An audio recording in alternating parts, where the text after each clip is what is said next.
The town of Kingswood was tucked away amidst a dense forest, a seemingly peaceful place wrapped in an eerie silence.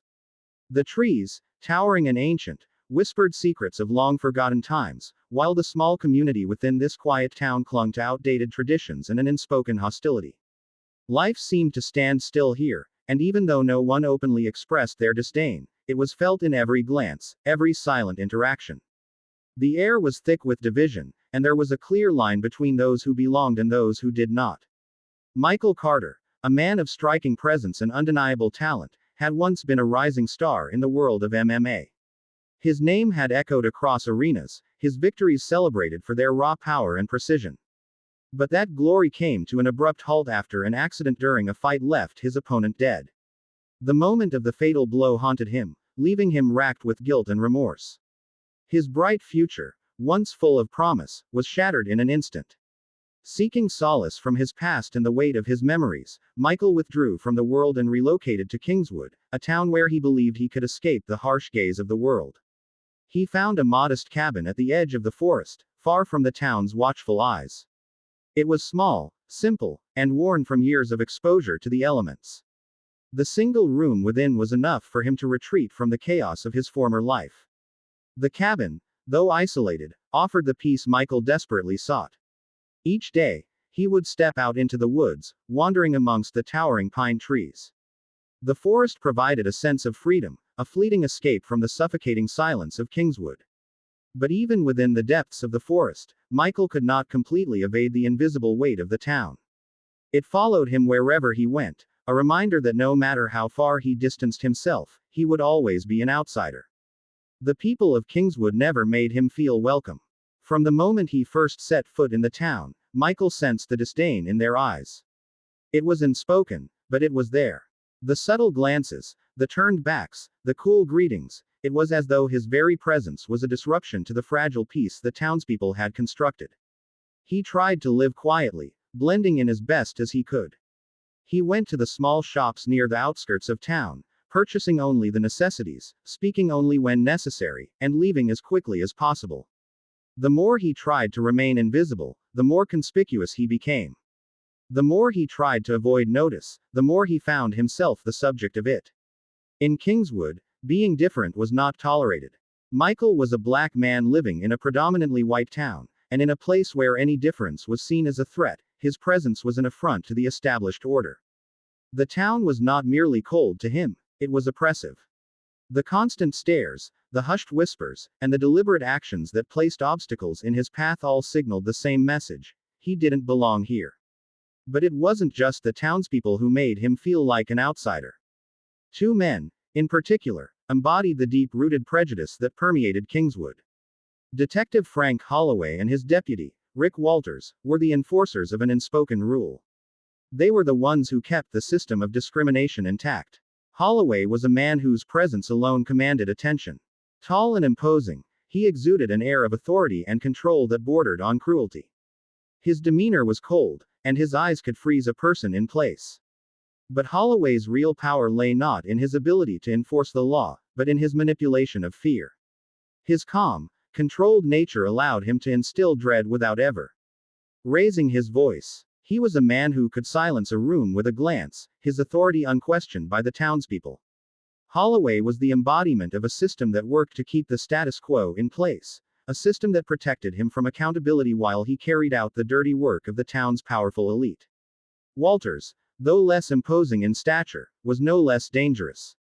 He operated in the shadows, often remaining silent, but always watching.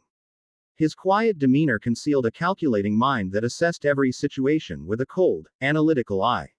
While Holloway ruled with arrogance, Walters seemed to carry a more unsettling caution. His actions were calculated, and his gaze, particularly when it came to Michael, was always heavy with suspicion, as though searching for an excuse to act. One afternoon, as Michael was walking back to his cabin after a brief trip into town, he saw the familiar patrol car pull up beside him. The engine rumbled ominously as the window rolled down, and Detective Holloway's voice followed. "Hey, Carter, you doing all right?" Holloway asked, his tone friendly but laced with something darker beneath. "Settling in okay here." Michael nodded briefly, trying to maintain his composure. "I'm fine," he responded. Holloway's smile didn't waver, but there was no mistaking the message behind his words. We just want to make sure everyone feels comfortable, he continued, his gaze narrowing slightly. As long as they follow the rules. Michael understood the unspoken warning. Holloway wasn't just making conversation, he was marking his territory. Holloway was watching him, and the next time they crossed paths, it wouldn't be a casual exchange. The threat was clear. Holloway and his deputy had their eyes on him, and there would be consequences if Michael stepped out of line. As Michael made his way back to his cabin, the unease lingered. He couldn't shake the feeling that the next encounter with Holloway and Walters would not be so easily dismissed. And as he stepped through the door of his cabin, he heard the unmistakable sound of an approaching car. The engine's growl was like a harbinger of what was to come. Michael's heart tightened as he peered out the window and saw the patrol car pull up in front of his cabin. The door opened, and Detective Frank Holloway emerged, followed closely by Walters. Holloway stood tall and imposing, a smirk playing at the corner of his mouth. Walters remained silent but no less watchful. Holloway glanced up at Michael, his gaze cold, before addressing him with mock politeness. Good afternoon, Carter, he drawled. Keeping busy, living out here in the woods. Michael stepped outside, trying to remain calm despite the rising tension. Is there a problem? He asked, his voice steady but with a trace of uncertainty. Holloway pretended to contemplate the question before turning to Walters, as if seeking confirmation. We've received some reports, he said, his words carefully chosen. Someone mentioned seeing a person loitering around this area. We're just here to check it out. This is public land, Michael replied, maintaining his composure. I haven't done anything wrong. Holloway raised an eyebrow, as if amused by Michael's response. Public land, huh, he repeated, his tone dripping with sarcasm. That's true, but you know we need to make sure no one's doing anything dangerous or illegal. The air between them thickened, every word exchanged carrying a subtle threat. Michael could feel the tension building, and though he kept his fists clenched at his sides, he stood his ground. You don't mind if we take a look around, do you? Holloway asked, his tone leaving no room for refusal. The cold, calculating presence of Walters loomed behind them, his gaze never leaving Michael. It was clear that this was no casual visit. This was the beginning of something far more dangerous. You'll lose more than just your fights. You'll lose yourself. Michael had struggled to understand those words back then, but as he lay in the cold darkness of the forest, battered and humiliated, they began to resonate with him in a way they never had before. The pain in his body, the humiliation in his heart, it all seemed like a storm he had no control over. But just like in his days as a fighter, there was something deeper inside him, something resilient, that he could rely on. He had faced down the fiercest opponents in the ring, and though the stakes were different now, he knew one thing for sure, he couldn't back down. As the cold wind rustled through the trees, Michael's mind shifted from the brutality of the present to the lessons of his past. He had once been a fighter not just in the ring, but in his life, carving a path through personal struggles, and now he needed to fight again, but this time, it wasn't with his fists, it was with his will. The same determination that had driven him through years of training, sacrifice, and pain would be his guide. He couldn't allow Holloway and his kind to break him. Though the physical pain was unbearable, Michael slowly pushed himself to his feet, using the tree for support. His thoughts raced, and his fists clenched instinctively. He thought of everything that had led him here, the deep-seated racism in Kingswood, the oppressive environment that had made his every move feel like an act of defiance, the threats from Holloway that only seemed to grow with each passing day. But Michael knew one thing above all. He wasn't just fighting for survival, he was fighting for something bigger. This town, this system, everything that had been built on fear, prejudice, and power, needed to change.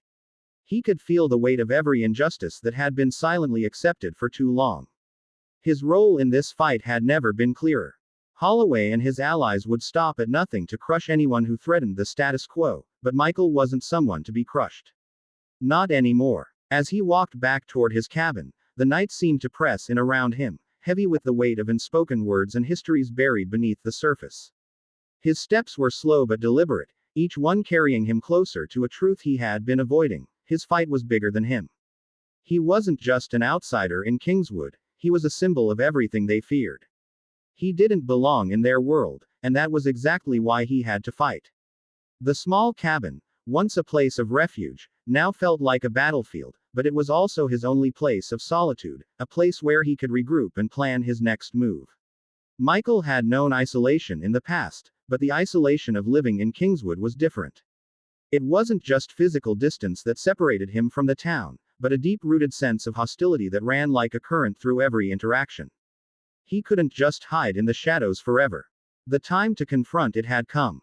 He had always been a fighter, even when he had left the world of MMA behind. Now, he would have to use the lessons of his past in a new way. His fists couldn't change the world anymore, but his resolve could. He had a purpose now, one that was greater than any personal battle. The echoes of Holloway's words rang in his mind, each one laced with contempt. "Know your place," he had said. "You don't belong here." The weight of those words threatened to crush him, but instead, they lit a fire inside him that couldn't be extinguished. No, he wouldn't just fade into the background, the silent target of a system that sought to control him. He would confront it, expose it for what it was, and take back his right to exist with dignity. Michael knew it wouldn't be easy. Kingswood was a town built on traditions, on silent rules that were written in the faces of those who dared to look down on him. It wasn't just Holloway he had to fight, it was the entire system that allowed men like him to exist unchecked. But that night, as he stood alone in the dim light of his cabin, he realized that sometimes change came not from the strength of fists, but from the power of standing firm in the face of overwhelming odds. With a deep breath, Michael made a decision. He couldn't leave Kingswood. Not like this. The town would have to learn that he wasn't going anywhere, that his presence was just as legitimate as anyone else's. And though the journey ahead would be fraught with danger, with those like Holloway determined to force him into submission, Michael knew he could not. He would not be broken. This fight was far from over. In fact, it was just beginning. Station. His heart pounded, not from fear, but from the realization of what he had uncovered. The weight of the evidence he had in his hands felt both like a burden and a weapon. As he entered his cabin, the quiet of the early morning contrasted sharply with the chaos of the night. The faint light of dawn cast long shadows across the room, and Michael stood still for a moment, his mind racing through everything he had learned. The room, once a refuge, now felt like a war room. The files he had stolen contained the truth, raw and undeniable. Holloway, Walters, and the whole corrupt structure they were part of were not isolated problems. They were symptoms of something much larger, a network entrenched in Kingswood's very bones. Michael knew that destroying this system wouldn't be easy, but now he had the means to expose it. His hands trembled slightly as he placed the files on the small table. There was no turning back now. He had seen enough to understand that the fight was bigger than himself. It wasn't just about his survival anymore. The very fabric of the town was being manipulated and controlled by an unseen hand, and it was up to him to tear it down. The files lay in front of him, each page like a confession, each word a damning piece of evidence. He read through them again, this time more slowly, letting the enormity of what he had discovered sink in. Holloway's abuse of power wasn't just personal. It was systemic, supported by people in power, people who stood to gain from the oppression of the powerless. And what made it worse was how deep it ran, how every attempt to expose them had been quietly suppressed or destroyed. Michael ran a hand through his hair, trying to focus. He needed to act, but he had to be careful. The stakes were higher now than ever before. Holloway was a threat to his life, but the entire network was a threat to everything Michael cared about. He had always known Kingswood had its dark side, but now, seeing the full scope of it, made his skin crawl. He wasn't just fighting for justice for himself anymore. He was fighting for the people who had suffered in silence, for the ones who didn't even know the truth about what had been happening under their noses. The files were a start, but they weren't enough. He needed more. He needed allies, people who could help him expose the corruption. And he needed a plan. It was no longer enough to just survive. He had to fight back, in the only way he knew how. Michael spent the next few hours gathering supplies, preparing for what was coming. He packed a bag with the essentials: food, water, and, most importantly, the files.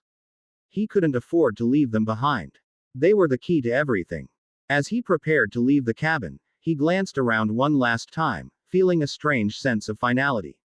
This was no longer just his home.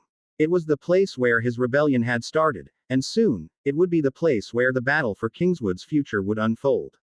As he stepped out into the cool morning air, he felt the weight of the decision he had made. There was no turning back. The path ahead was uncertain, but Michael was resolute. He had seen the truth, and now it was his responsibility to make sure that truth came to light. No matter the cost. He walked through the forest with a new sense of purpose, his thoughts racing as he considered his next move. He needed to reach out to someone who could help him make the information public, someone who had the resources and the reach to stand up to the people in power. But who could he trust? Everyone in Kingswood seemed to have their own secrets, their own allegiances. He needed to be careful, move carefully. The small town was full of shadows, and Michael knew that even the slightest misstep could lead to disaster. But for the first time in a long time, he felt the stirrings of hope. He wasn't just fighting to survive anymore. He was fighting for something bigger than himself. He was fighting for the truth, for justice, and for the people who had been silenced for far too long. As he moved deeper into the forest, Michael's mind kept returning to the words his old trainer, Red, had spoken to him all those years ago. A true fighter never falls because of fear. You might get knocked down, but you have to stand back up. Those words had been his mantra, guiding him through countless fights. But somewhere along the way, he had forgotten them. Now, in the face of everything that had happened, they were his strength once again. Michael didn't know what the future held, but one thing was certain: he wasn't backing down. He wasn't going to let the men like Holloway and the system they protected destroy him. He would fight, not just for himself, but for the people of Kingswood. He had been knocked down, but now, he was standing back up. And this time, he wasn't just fighting for survival. He was fighting to reclaim his future and the future of his town. The advantage in the shadows, his every step deliberate as he moved through the forest with a level of calm he hadn't felt in days. His heart raced, but his mind was clear. This wasn't just about survival anymore. This was about the truth, and no matter how high the stakes, Michael was prepared to face whatever came his way. His body ached from the tension, from the weight of the battle he had chosen, but his resolve was unwavering. Holloway and Walters might have the power, the influence, and the force of the system behind them, but Michael had something they couldn't control: the truth.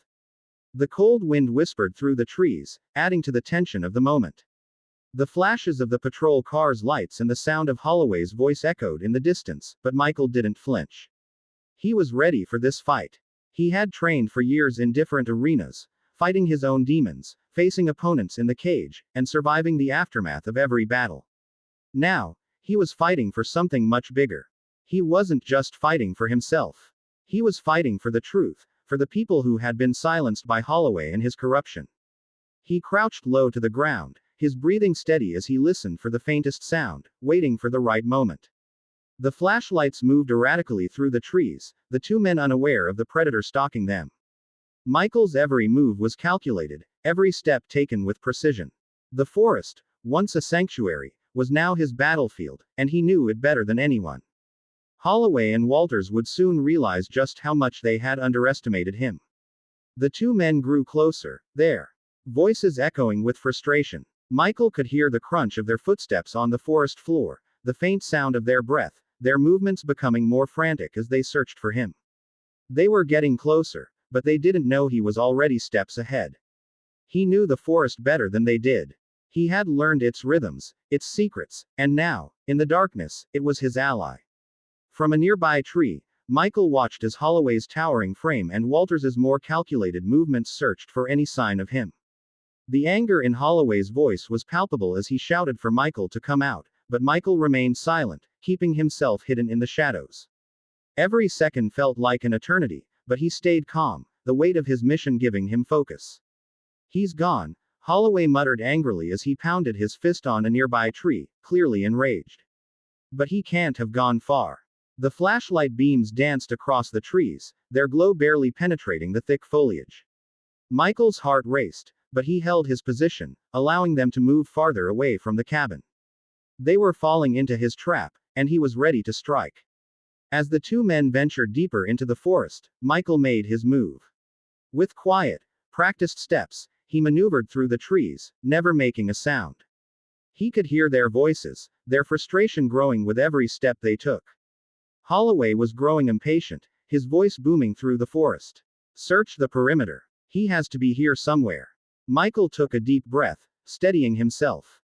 This was the moment. He was no longer just evading capture, he was hunting them. With a calculated move, he ducked behind a thick oak tree, positioning himself perfectly to ambush them. Holloway and Walters were too focused on the search to notice him, their attention diverted to the immediate task at hand. The darkness provided the perfect cover. As the flashlights moved past his hiding spot, Michael took a step forward, his hand gripping the wooden stick tightly. His muscles were tense, his senses heightened. He knew exactly when to strike. As Holloway and Walters turned their backs, moving further into the woods, Michael sprang into action. He rushed forward with a burst of speed, using the element of surprise to his advantage. His wooden stick collided with Holloway's chest, sending the larger man stumbling back. Walters reacted quickly, but Michael was already on him, spinning with a swift kick that sent him crashing to the ground. The forest erupted with the sound of struggling bodies, but Michael remained calm, focused. This was no longer a fight for survival alone, it was a fight for the truth. Holloway grunted as he regained his footing, but Michael was quicker, landing a powerful punch to his stomach that knocked the wind out of him. You should have stayed out of this, Carter. Holloway gasped, fury in his eyes as he staggered back. Michael stood firm, his stance wide and unyielding. You don't get to control this town anymore, Holloway, he said, his voice low but resolute. Your reign is over. With a snarl, Holloway lunged at him, but Michael was ready. He sidestepped, using Holloway's own momentum against him, and shoved the officer into a nearby tree. Holloway stumbled but didn't fall. Walters was back on his feet now, but Michael was quicker. He ducked under Walters's swing and landed a punch to his jaw, sending him crashing back to the ground. For a moment, the forest fell into an eerie silence. The only sounds were the labored breathing of the two men as they lay on the ground, dazed and defeated. Michael stood over them, breathing heavily but triumphant. He had delivered a message, one they wouldn't soon forget. His eyes burned with determination, his body bruised but strong. He had risked everything for this moment, and now, the fight was far from over. He knew that the battle was just beginning. Holloway and Walters were down, but the system that had protected them was still very much intact. Michael had exposed the truth, but there was more work to be done. He couldn't stop now. The files he had risked his life to steal were just the beginning. The fight for Kingswood's soul had only just begun, and Michael was ready for whatever came next. As he watched Holloway and Walters struggle to regain their footing, Michael knew he had made a powerful statement. He wasn't going to let them intimidate him anymore. His resolve was unshakable. With each passing moment, his fight grew more intense, but he knew this battle was worth it. He had seen firsthand the corruption that ran deep in Kingswood, and now, he was ready to take it down, piece by piece. Over a narrow gap, rocks carefully balanced on a steep incline, and branches arranged to create noise if disturbed. Every inch of the forest was now part of his strategy. He could hear Holloway and Walters moving closer, their footsteps crunching on the dry leaves, the occasional snap of a twig making the night feel all the more oppressive. As Holloway's voice rang out, barking orders at Walters, Michael felt the familiar adrenaline surge through him. He was no longer just trying to survive, he was taking back control. Every step Holloway took was a step deeper into his trap. Michael stayed still, perfectly camouflaged in the underbrush, his body barely moving, his breath controlled. Then, the moment came. Michael carefully shifted a branch, sending a single rock tumbling down the slope. The noise was subtle at first, but it was enough. Both men immediately froze, their heads snapping in the direction of the sound. Holloway's voice, sharp with authority, broke the silence. Carter, I know you're out there. His words were filled with frustration, but Michael did not reply. His silence was far more potent than any words. The two men started advancing cautiously, their flashlights darting between trees, sweeping through the dark underbrush. Michael knew exactly where they would go next. They had fallen for his trap before. It was only a matter of time before they did again. And then, as expected, Walters stumbled. His boot caught on a vine that Michael had strategically placed, and with a grunt, he fell forward. His gun slipped from his grasp and clattered to the ground. Michael saw the panic in Holloway's eyes as he reached down to help his partner up. Be more careful, Holloway snapped, his voice betraying the first signs of his composure cracking. Michael could feel the victory in the air, but he didn't get cocky. This was just the beginning. He had learned a lot in the past few months, and Holloway was finally showing cracks in his facade. With another careful movement, Michael pushed a larger branch that set loose the rocks he had piled on the slope.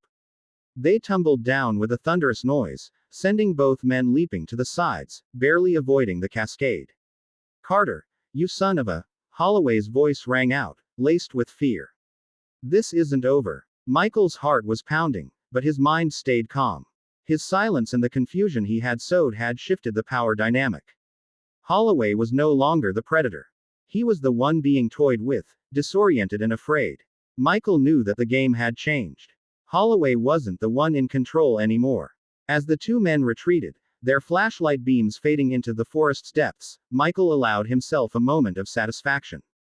He had done it. For now, at least, he had won. He knew it wouldn't last. The temporary victory felt good, but the battle was far from over. Michael didn't allow himself to bask in the fleeting peace. Holloway would return, and when he did, he would come back with more force. Michael couldn't afford to waste time. He had to stay ahead. The following morning, Michael sat in his cabin, the oil lamp flickering softly in the otherwise still air. The silence felt heavy, a prelude to something far worse. He had felt it in his bones. The calm was an illusion. The next storm was already brewing, and this time, he wouldn't be able to hide in the shadows. Michael was preparing himself, steeling his nerves. He knew Holloway would not let the previous night's failure slide.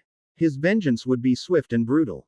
Michael had to find a way to survive the coming storm and somehow, strike back with even more force. The knock on the door came unexpectedly, early one morning when the sunlight was still weak and thin, barely breaking through the dense trees outside. Michael's heart skipped a beat. Who could it be? The cabin was isolated, and the townspeople had learned to avoid it. He moved cautiously, heart racing, approaching the door with silent steps. He reached for the handle, opening it just a crack. Standing on the other side was a woman. Her eyes were tired but fierce, and something about her presence made Michael take a step back. She wasn't just another curious townsperson. There was something more, something in her gaze that spoke of shared pain. Michael Carter, she said, her voice steady but rough. I need to talk to you. And I think you need to hear me out. For a moment, Michael hesitated.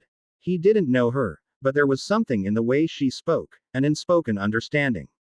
Her words carried a weight that made him open the door wide enough for her to step inside. I'm Sarah Miller, she said, taking a seat across from him. Her hands trembled, but she tried to hide it. I know you're the one behind those posts. The ones about Holloway. I need to tell you that I'm with you. Michael studied her carefully, his instincts screaming at him to be cautious. But there was something genuine about her, a raw honesty that he didn't often encounter in Kingswood. Sarah had a story. He could see it in the way her eyes flickered with suppressed rage. She wasn't just here to help him. She had her own reasons for standing up against Holloway. Her story was familiar, heartbreaking. Her family had lived on the outskirts of Kingswood, running a small shop. Holloway had approached them under the guise of politeness, only to later demand protection money. When Sarah's father refused, Holloway made an example of them. Her father was arrested on trumped-up charges, their shop was shut down, and the family was forced out of town in disgrace. But Sarah had stayed. She had nowhere else to go. And now, after everything, she was ready to fight back.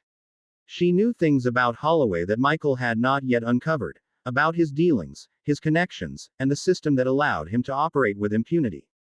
Michael listened intently, the weight of her words settling over him. He realized then that he couldn't do this alone. She had knowledge that could be the key to taking down Holloway for good. And just as he was coming to that realization, fate dealt him another hand. A familiar figure appeared at his door that night. David, an old friend from his past. David had trained with Michael years ago, back when life had seemed simpler. Michael hadn't expected him to show up now, not like this, not when everything was at its breaking point. But there he was, offering help, a lifeline in the chaos that surrounded Michael. I can't believe what they've done to you, David said, his voice rough with emotion. I'm with you, Michael. Whatever you need. Michael felt a flicker of relief. He could trust David, couldn't he? But Sarah wasn't so sure. She watched David carefully, her eyes narrowing with suspicion. Michael wanted to believe that David was sincere, but doubts gnawed at him. A week passed, and the tension in the air was palpable. Michael and Sarah were preparing to release new information when disaster struck. One night, as Michael was going through the files, he noticed something was missing. One of the most critical pieces of evidence was gone. Michael, does anyone else know about this place? Sarah asked, her voice laced with fear. Michael's stomach dropped. He quickly realized what had happened. But before he could voice the suspicion that hung heavy in the air, a car pulled up outside. Michael peered through the window and saw Holloway's familiar face, flanked by David. David walked toward the door, and Michael's heart sank. It was over. The betrayal had come full circle. David, the one person Michael had trusted, had sold him out. I didn't have a choice, David said, his voice shaking. He's got everything on me. If I didn't help him, they would destroy my family. Michael felt the sting of betrayal like a physical blow. But there was no time to dwell on it. The fight wasn't over. Not yet. And this time, he wasn't going down without a fight. The trap had been set carefully, its components arranged with precision and purpose. A pile of branches sat perched on a small slope, held in place by tension, ready to fall at the slightest disturbance. Two tree trunks stood side by side, their dark silhouettes merging in the thick night air, and the forest around them was eerily quiet. Everything was in place, waiting for the inevitable trigger. Michael watched from behind a tree, his eyes focused on the shadowy figure of Holloway, who was the first to step into the trap zone. Holloway's footfalls were silent, almost deliberate, as he moved forward without hesitation, unaware of the danger lurking just ahead. The tension in the air was palpable, and the silence of the forest made the slightest noise feel deafening. Michael, careful not to make his presence known, picked up a small stone and threw it off to the right. The soft thud of the stone hitting the ground broke the stillness. Holloway's head snapped around, his hand instinctively reaching for his gun. Carter! He yelled, his voice breaking the silence, and the sound of his footsteps reverberated as he scanned the darkness, seeking the source of the disturbance. He took another step forward, and that was when Michael's trap was triggered. The pile of branches fell from the slope with a sudden crash, missing Holloway by mere inches. He stumbled back, cursing under his breath. His face twisted with rage, but beneath that rage, Michael could see a flicker of something else, fear. Holloway regained his balance, shaking with fury. You think these childish tricks can stop me? He spat. I'll find you, Carter. I'll kill you. But Holloway's threats were nothing more than the last desperate outburst of a man losing control. Further down the path, Walters was struggling with his own trap. A vine stretched across the path caught him by surprise, sending him sprawling to the ground. His gun flew from his hand and clattered against the earth. Walters groaned, trying to push himself up, his body heavy and aching. His expression was weary, his eyes filled with frustration. He clearly didn't want to be there. As he struggled to regain his footing, Michael noticed him and emerged from the shadows. A large branch was held high above his head, ready to strike if needed, but Michael hesitated when he saw the defeated look in Walters's eyes. Wait, Walters called out quickly, his voice calm yet devoid of any hostility. He was trying to make himself clear, trying to explain. I'm not here to hurt you. Michael stood motionless, his grip on the branch tight, but he didn't move forward. He needed to hear more. Then why are you with him? Michael asked, his voice steady, though suspicion lingered. Walters looked down, his hands trembling slightly as he caught his breath. Holloway. He forced me. Threatened my family, my wife and daughter. If I don't follow his orders, they'll be next. Michael's eyes narrowed, searching Walters for any sign of deception. But he found none. The man before him looked genuinely trapped, cornered by the very system that had once given him power. So what are you going to do now? Michael asked, his voice firm but without the edge it once had. I can't stand up to him, Walters admitted, his voice shaking. But I don't want to keep helping him, either. If you have a plan, I'll do whatever it takes to help. Just promise me, You'll protect my family. Michael hesitated for a moment, then nodded, his resolve solidifying. Fine. But you have to do exactly what I say. The two men, once enemies, now allies, moved quickly to set another trap, working together in silence as the night stretched on. They led Holloway deeper into the forest, where a more intricate trap awaited. Holloway, consumed by his anger and impatience, failed to notice that he was being lured further into the web Michael had spun for him. As Holloway pushed forward, driven by his desire to catch his prey, he could feel his frustration growing. The silence around him became oppressive, almost suffocating. He was no longer the hunter, he was the hunted. At last, Michael and Walters reached their position, and the trap was set. Holloway, still unaware of his fate, entered the final area, and everything fell into place. The moment he stepped forward, the rope was triggered, and a heavy branch fell, blocking his path and trapping him in a narrow space. Holloway realized too late that he had been led into a corner with no way out. Michael stepped from the shadows, his gaze cold and unyielding. Holloway's arrogance hadn't wavered, but Michael could see the shift in his eyes, the slight tremor that betrayed his fear. So you finally decided to come out and face me? Holloway sneered, his voice dripping with venom. I thought you'd keep hiding like a cowardly rat. But Michael remained silent. He had nothing to prove to Holloway anymore. Holloway lunged forward, gun raised, but Michael was faster. With a swift sidekick, he sent the weapon flying from Holloway's hand, sending it tumbling to the ground. Holloway stumbled but quickly regained his balance, charging at Michael with all his remaining strength. The two collided in the dark, their struggle more than just a physical contest. It was a battle for dominance, a clash of wills. Michael's movements were quick and precise, his MMA training evident in every punch, every kick. He struck with purpose, targeting Holloway's weaknesses with the precision of a seasoned fighter. But Holloway wasn't an easy opponent. He fought dirty, kicking, punching, even using broken branches as makeshift weapons. Is that all you've got, Carter? He spat, his voice filled with anger and desperation. But despite his defiance, Michael could see the fear in his eyes, the realization that Holloway no longer held the power he once did. The fight wore on, both men growing weary, but neither giving an inch. Michael knew he wasn't just fighting for his life, he was fighting for something far bigger. He was fighting to prove that even the most powerful can fall, that even the greatest oppressors are not invincible. Finally, Michael stopped, his breathing steady despite the exertion. He looked Holloway in the eye and asked, his voice low but filled with quiet fury, who do you think you are to oppress others? Do you really believe your power will protect you forever? Holloway sneered, his breath coming in ragged gasps. You don't get it, Carter, he snarled, his voice laced with bitterness. I do what I have to do to keep order in Kingswood. Do you have any idea how many people are behind me? This is bigger than you think. His eyes flickered with a dangerous gleam. The people who control this town, the ones you don't even know the names of, they're the real power. You can't break the system, Carter. It's too big. Michael listened, his fists clenched, his mind racing. Holloway wasn't the root of the problem, but he was a part of the system. Taking him down might not bring down the entire organization, but it was a start. Tell me who they are, Michael demanded. Holloway laughed bitterly, his voice mocking.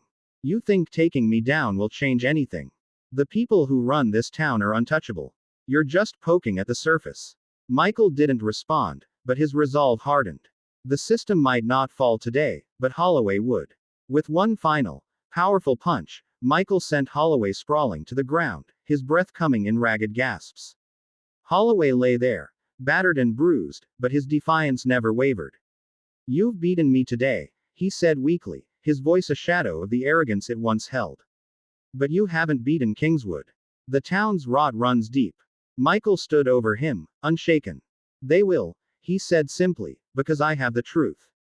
And the truth always finds its way to the light. Michael didn't kill Holloway. He knew the real battle was just beginning. His mission was not to silence Holloway but to expose him, to bring him to justice. Walters stepped from the shadows, his expression unreadable, but his actions spoke volumes. He helped Michael bind Holloway, ready to take him back to town. I'll take him back to town, Walters said, his voice firm with new determination. This time, I'll do the right thing, no matter what happens. Michael nodded, understanding the gravity of Walters's words. This wasn't just an act of redemption, it was a step toward fighting a broken system. The battle was far from over, and as they made their way toward the town, the sound of police sirens echoed in the distance, signaling the end of Holloway's reign. But the truth would not be silenced. In the days that followed, Kingswood became the epicenter of a nationwide investigation, with journalists and human rights organizations shining a light on the corruption that had taken root in the town. Michael's anonymous post had reached far beyond Kingswood, drawing attention to the abuses of power that had been festering for years. But even as Holloway faced charges, the true masterminds of the shadowy organization remained out of reach. They had erased their tracks, using Holloway as a scapegoat, and the deeper Michael dug, the more he realized how vast and powerful the network truly was. The fight, he knew, wasn't over. As he stood on the edge of the forest, gazing at the town from afar, he understood that this was only the beginning. He had revealed one piece of the puzzle, but the truth still had a long way to go before it would be fully uncovered. The town might seem peaceful now, but Michael knew better. He wasn't done fighting. Not for himself, not for the oppressed, and not for Kingswood. "Do you think they'll change?" Sarah asked, standing beside him. Her voice was soft, filled with doubt. Michael didn't answer immediately, his gaze fixed on the distant town. Finally, he spoke, his voice steady. "Change doesn't come from the top. It comes from people who refuse to submit. People who are willing to fight." His words weren't just for her. They were for him, too. He knew the road ahead would be long and difficult, but he also knew he couldn't stop now. This wasn't just about Holloway or Kingswood. This was about everyone who had been crushed by a broken system. With newfound resolve, Michael stepped forward, knowing his fight was far from over. The light of truth would guide him, and he would continue until the entire system had been dismantled. Michael Carter's story is a testament to how courage and truth can spark change, even when faced with overwhelming odds. His journey shows that the fight against corruption is never easy, but it is always worth it.